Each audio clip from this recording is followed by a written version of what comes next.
think? What have you seen from a team perspective that has allowed this, the Charlotte Hornets team to outperform some of these expectations in the preseason? Oh man, LaMelo, Gordy. I mean, everyone seems to be focusing on LaMelo, which is all due respect, and he is incredible. One of the best rookie seasons we've ever seen for a 19-year-old, or just period for a rookie. But secondly, I think Gordon Hayward has exceeded expectations, not mine, because I love him as a player. I think he's been underrated because of the injuries, and he sets the table and helps everyone around him just get a little bit better. And I think when people looked at that contract, they just ignored the actual basketball stuff. So I think LaMelo obviously exceeding expectations from the get-go, the feel of the game, but also like Terry Rozier shooting 43% from downtown. I think almost 44% now. Like one of the best shooters in the NBA. That helps you exceed expectations. So I think just collectively, every Hornets player, at least player development, has been outrageously good this season. And I think people just lost track of the Hornets this offseason and wrote the Gordon Hayward contract as just another dumb move by the Hornets. But no, this is a really good, fun young team. Yeah, I mean, there's plenty of reasons as to why this team has outperformed expectations. And outside of those individual performances that you kind of noted there, Tom, the one thing that I've noticed, regardless of the player, has been the ball movement, the fact that the ball is not sticking, the fact that this team is trying to get open looks for each other. The shot profile is exactly what JB is trying to go for here. It's evident the players have bought in. They're putting it into action.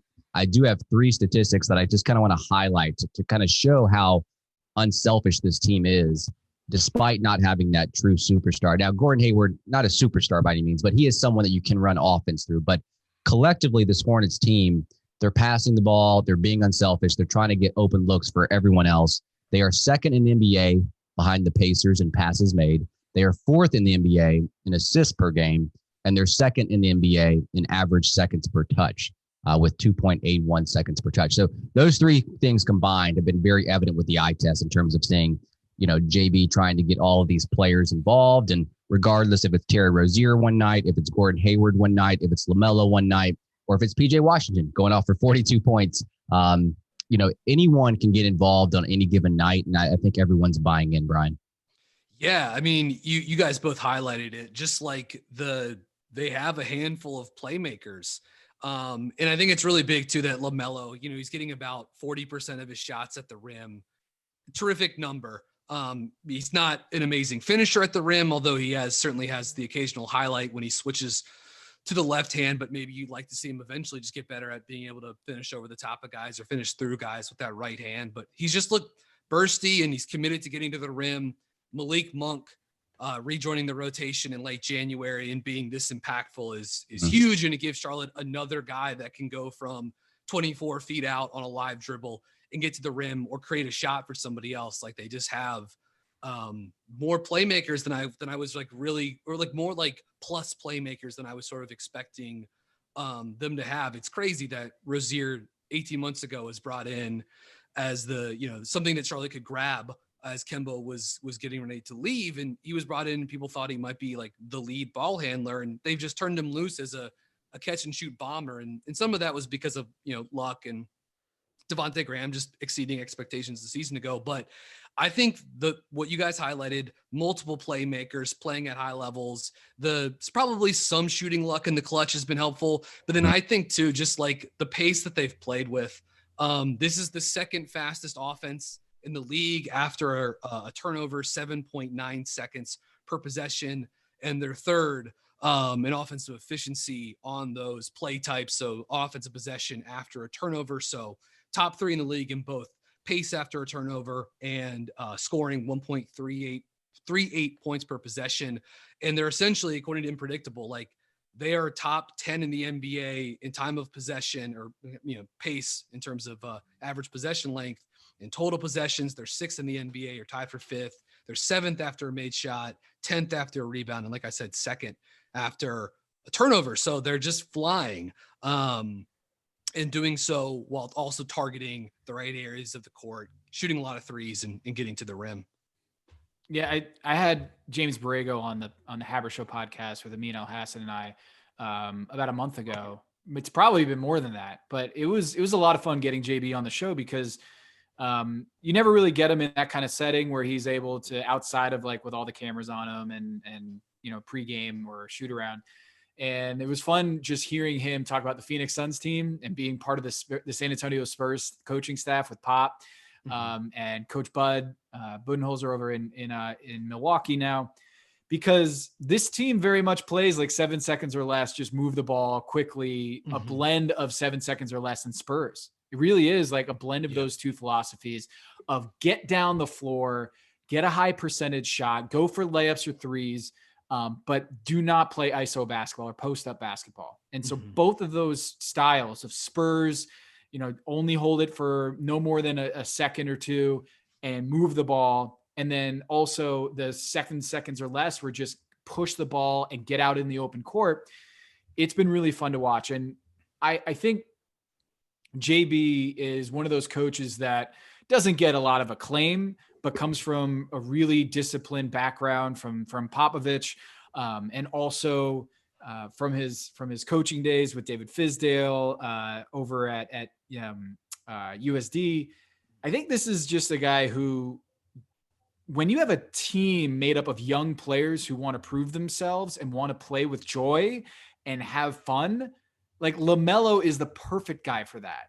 I think he struck gold with that kind of player who wants to play the brand of basketball that James Borrego wants to play. And Gordon Hayward too. Like, I think playing in Boston with all of that pressure and trying to fit in with Kyrie, fitting in with the Boston expectations, now he just gets to play ball. And I think there is something to that. And the number one thing I want to point out that has been surprising is LaMelo Ball's 3-point shooting.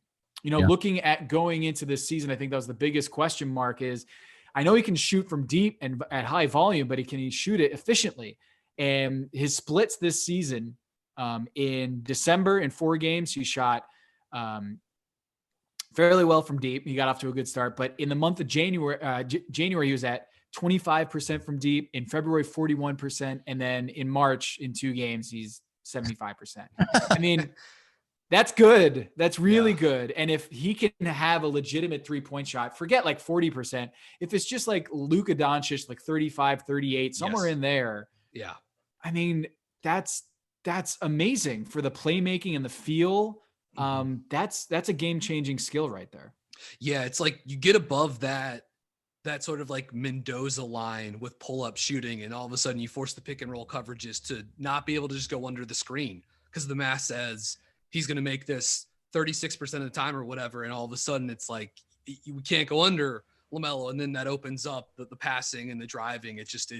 That's certainly the game changer for him. And in lieu of that, on nights when it's not going well, they've got to do other stuff. They flip the screen and rescreen and try to get him, a better angle to go downhill.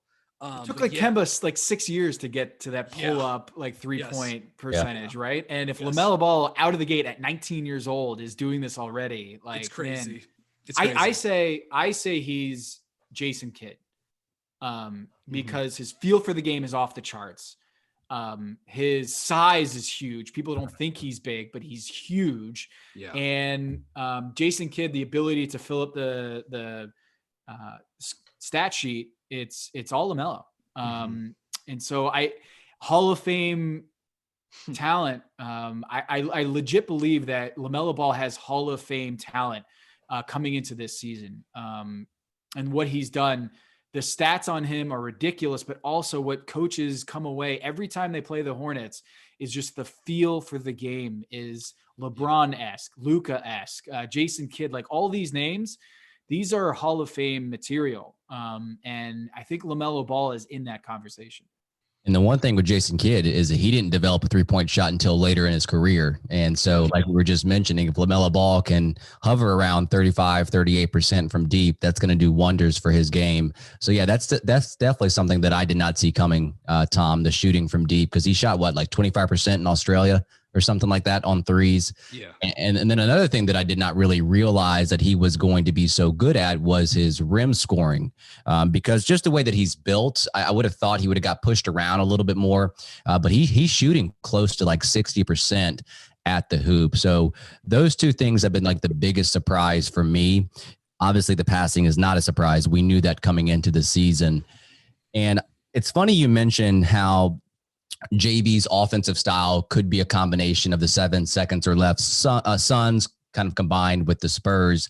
Do you guys ever wonder what would have happened if Anthony Edwards would be sitting here in Charlotte versus LaMelo Ball? Like, you know, I was a big Anthony Edwards guy heading into the draft. I was actually higher on Edwards than I was LaMelo, but to Tom's point, like he is perfect for this offense. And not to say Anthony Edwards wouldn't thrive here, but it's crazy how one little move, whether or not he would have gone 1 or 2 overall, could have changed a whole lot of things.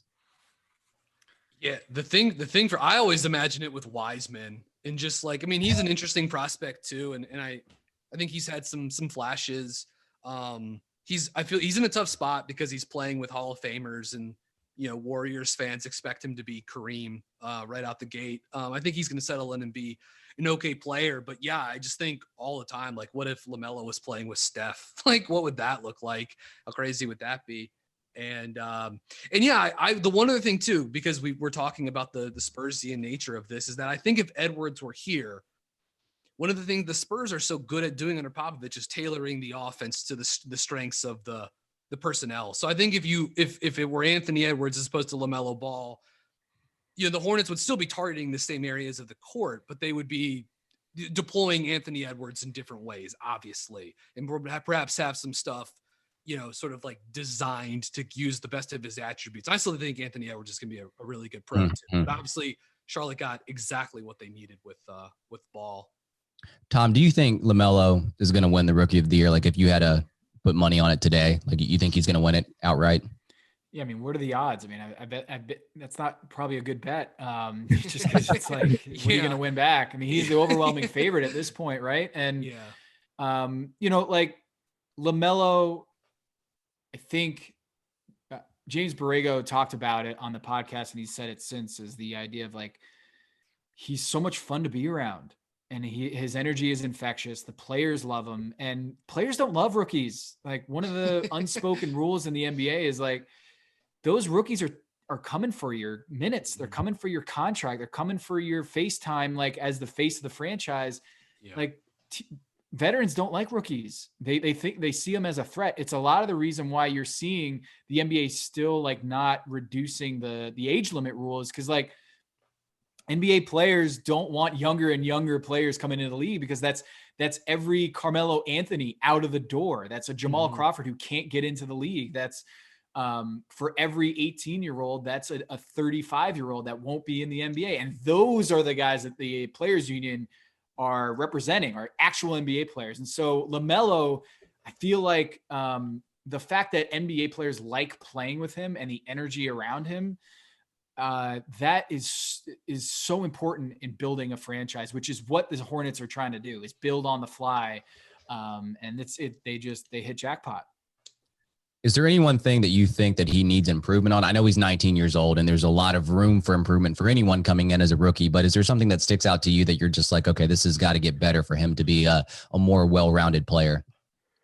Yeah. So one of the things I asked Borrego about was his ability to get steals. It was one of the top 5 rates, or top 3. No, he had that top steal percentage at the time of the podcast, the recording. And you know, he didn't know that, but he knows that he has a knack for the ball. And one of the things that the Hornets have to get better at is defending the perimeter and preventing those basket attacks and getting those easy looks at the rim. They just haven't been able to defend the 3-point line. It's part philosophy, but also just the talent there.